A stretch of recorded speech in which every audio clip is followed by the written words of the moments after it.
नमस्कार प्रिय दर्शकों, आपका बहुत बहुत स्वागत है। आप देख रहे हैं हमारे सितारे ज्योतिष डॉक्टर कौशल्या भार के साथ। आपके लिए आज का जो विषय है वो है राहु केतु। राहु केतु के विषय में हम जितना शोध करें यानी कि जितनी भी रिसर्च करें वो कम ही पड़ती है। अक्सर हमें बहुत सी ऐसी चीज़ों का सामना करना पड़ता है जो हमें पता ही नहीं होती है। राहु केतु के विषय में बहुत सी अनजान तथ्य रहते हैं जो बिल्कुल अनभिज्ञ रहते हैं हमारे लिए। वो हमें पता चलती है जब हम उन सब चीज़ों को फेस करते हैं या ऐसे व्यक्ति से मिलते हैं हमारे जीवन में। हो सकता है वो व्यक्ति हो जिसके राहु केतु अमुक स्थान में बैठे हो, उसमें इस तरह के गुण हो। क्योंकि आज मैंने जो इस वीडियो का जो टॉपिक रखा है वो है राहु केतु की सरल व्याख्या, जिससे जो आपको करे बिल्कुल सावधान। तो मैं आपको बताऊंगी कि लग्न से लेकर के 12 भाव में राहु केतु की ऐसी कौन सी स्थिति है जहां पर हमें सावधानी बरतने की आवश्यकता है। क्योंकि कभी कभी हमें बहुत सी गलत चीज़ों का भी हमें सामना लाइफ में करना पड़ता है और हमारे लिए वो स्थितियां समझना हमारे लिए बहुत थोड़ी मुश्किल हो जाती है।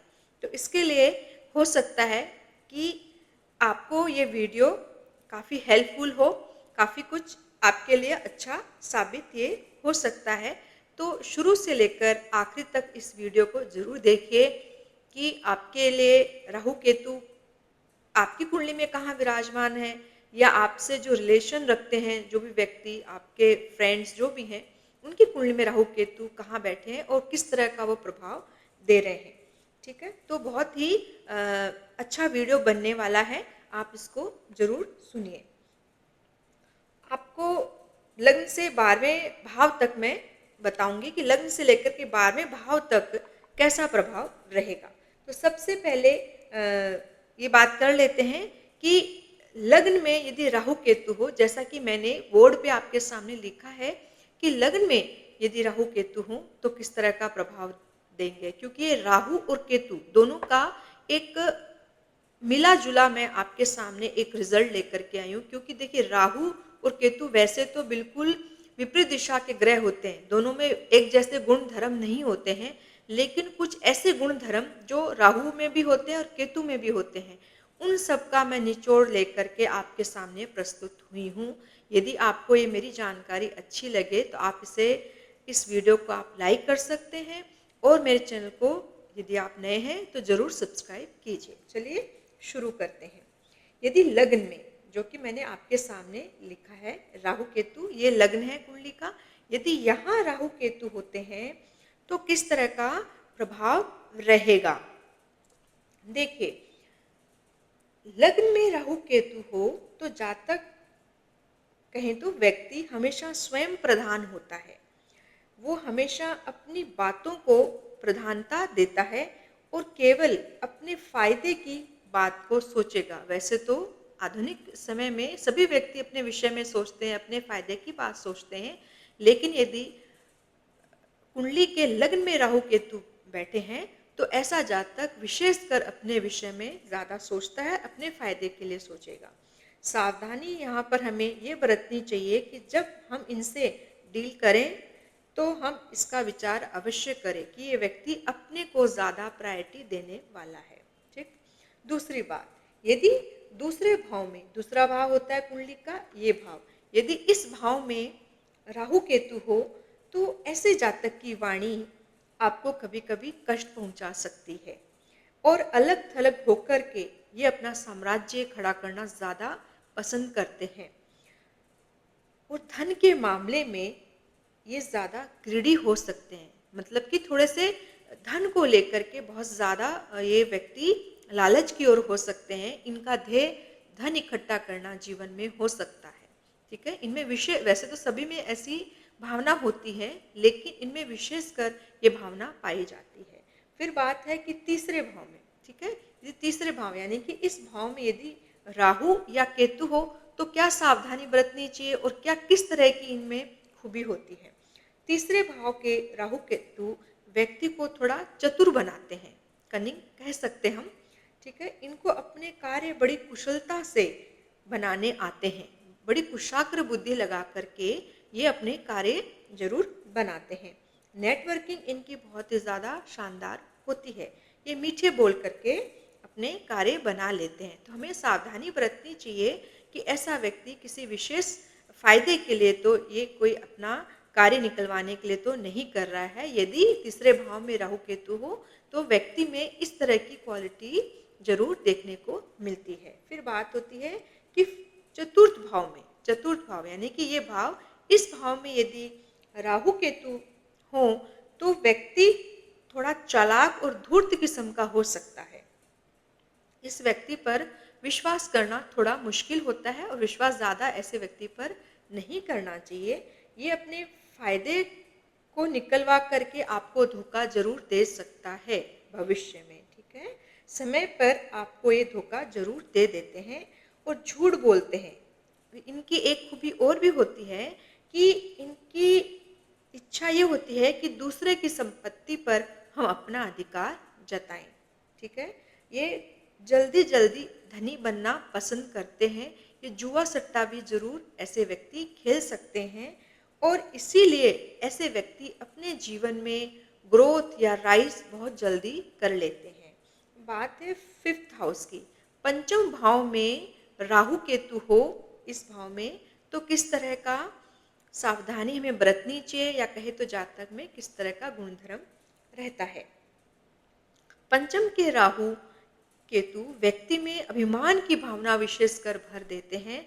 जहाँ पर इनको लाभ होगा वहीं पर इनका विशेष झुकाव अवश्य रहता है। किसी भी विचार या कहें तो कॉन्सेप्ट पर वे बहुत गहराई से विचार करते हैं और फिर उसे अपने जीवन में अपनाते हैं, ठीक है? ये विश्वसनीय व्यक्ति होते हैं, आप इन पर विश्वास अवश्य कर सकते हैं, ठीक है? छठे भाव में राहु केतु।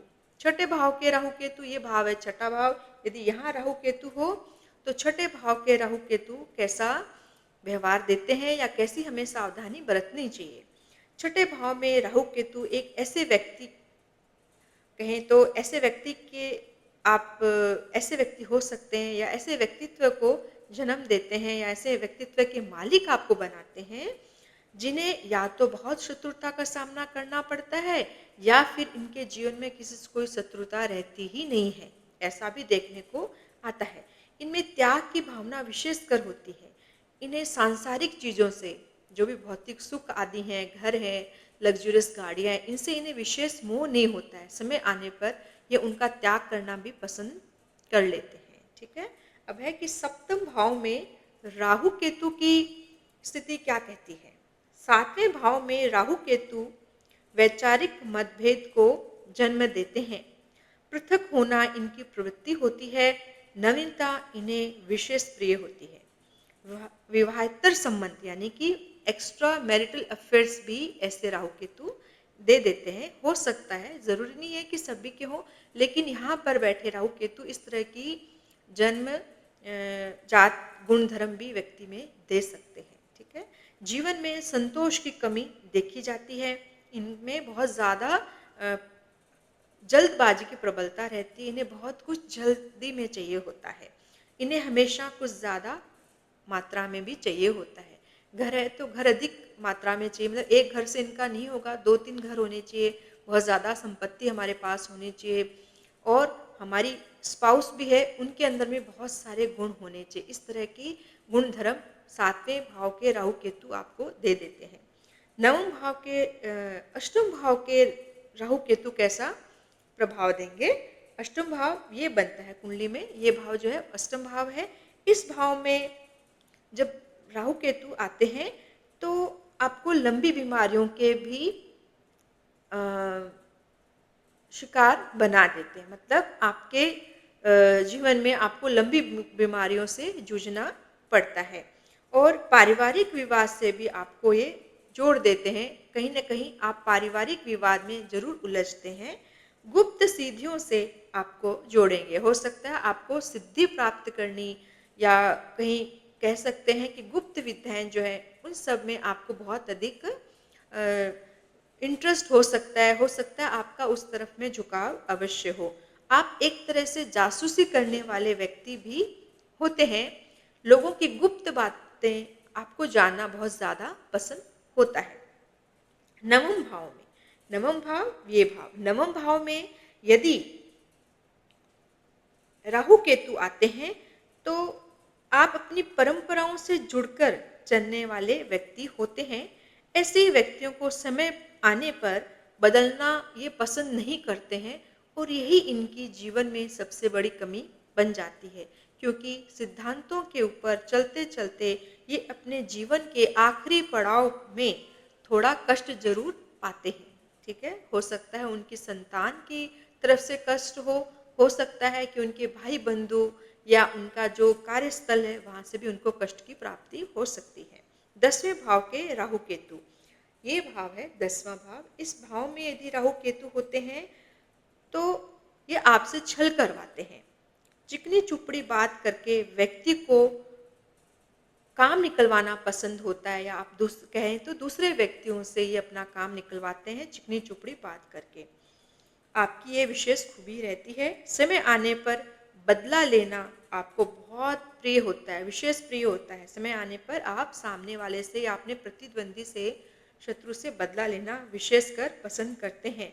और ऐसे राहु केतु भ्रष्टाचार को जन्म जरूर देते हैं। यहाँ पर बैठा राहु केतु आपसे भ्रष्ट कार्य करवाएगा। आप रिश्वत लेना भी पसंद कर सकते हैं, क्योंकि आज मैं जो बता रही हूँ ये राहु केतु की कड़वी सच्चाइयाँ हैं, जिनको ध्यान में रखकर हम सावधानी बरत सकते हैं कि जिस व्यक्ति से हमारा पाला पड़ रहा है वो कैसा व्यक्ति हो सकता है। ठीक है, क्योंकि राहु और केतु का जो विषय है बहुत गहरा है और रिसर्च का सब्जेक्ट है। जब जब हम राहु केतु के विषय में पढ़ते हैं, जानते हैं, कुंडलियों को जब हम देखते हैं तो इनके विषय में बहुत सारी बातें हमें ज्ञात होती है, और इन्हीं सब को लेकर के मैं आपके सामने ये वीडियो आज बना रही हूँ। ठीक है, हमने 10वें भाव की बात कर ली। अब है कि 11वें भाव में राहु केतु कैसा प्रभाव देंगे। 11वां भाव है ये है 11वां भाव। इस भाव में राहु केतु जब होते हैं तो व्यक्ति के अंदर एक तरह की खींच या झुंझलाहट, इस तरह का फ्रस्ट्रेशन हो सकता है। ठीक है, काम में परफेक्शन पर फोकस ज्यादा करते हैं, इसलिए आप ज्यादा दुखी भी होते हैं। 12वें भाव के राहु केतु के बारे में हम बात करेंगे। यदि 12वें भाव में, यानी कि ये भाव, यदि 12वें भाव में राहु केतु होते हैं तो कैसा रहेगा और किस तरह से हमें सावधानी बरतनी चाहिए। 12वां भाव है त्याग का भाव। सब कुछ वहां पर खत्म होते हुए देखा जाता है, जहां पर उस चीज का सुख नहीं होता है। तो ऐसे भाव में जब राहु केतु आएंगे तो व्यक्ति के अंदर में एक त्याग की भावना पैदा होती है और वो रिश्तों को बीच भंवर में छोड़कर ही चल देते हैं। रिश्ते निभाने में ऐसे व्यक्ति ज्यादा मोह नहीं करते हैं, ज्यादा विश्वास नहीं करते हैं। सामाजिक दायरा इनका बहुत छोटा हो सकता है। ठीक है, ज्यादा समाज में उठना बैठना इन्हें विशेष प्रिय नहीं होता है। ये भावनाओं में बहकर निर्णय लेने वाले व्यक्ति हो सकते हैं। जीवन के आखिरी पड़ाव में आपके हृदय में बहुत ज्यादा पश्चाताप हो सकता है, क्योंकि 12वें घर के राहु केतु आपसे इस तरह का व्यवहार करवा लेते हैं कि आखिरी समय में आपके पास में सिर्फ पछताने के अलावा कुछ न हो। ठीक है, तो आज हमने बात की कि राहु केतु इन स्थानों में होने पर हमें क्या सावधानी बरतनी चाहिए, क्योंकि सामने वाले व्यक्ति का व्यवहार जब हम जान लेते हैं तो हमें उसे फेस करना आसान हो जाता है। उसके साथ हम व्यवहार को आसानी से निभा सकते हैं, क्योंकि जब हम सामने वाले की स्टडी कर लेते हैं तो बहुत सी चीज़ों का हमारे जीवन में हमें रिग्रेट हो ऐसा नहीं होता है। बहुत सी चीज़ों को हम पहले जान लेते हैं तो आसानी से उस व्यक्ति को पढ़ सकते हैं, उसकी स्टडी कर सकते हैं। तो आशा करती हूँ कि आपको ये छोटा सा वीडियो मेरा ज़रूर पसंद आया होगा। ये आपके लिए उपयोगी सिद्ध भी, आशा करती हूँ कि उपयोगी सिद्ध भी हो आपके लिए। तो आप मेरे इस वीडियो को लाइक कर सकते हैं, नए तो आप मेरे चैनल को सब्सक्राइब कर सकते हैं। तब तक के लिए नमस्कार।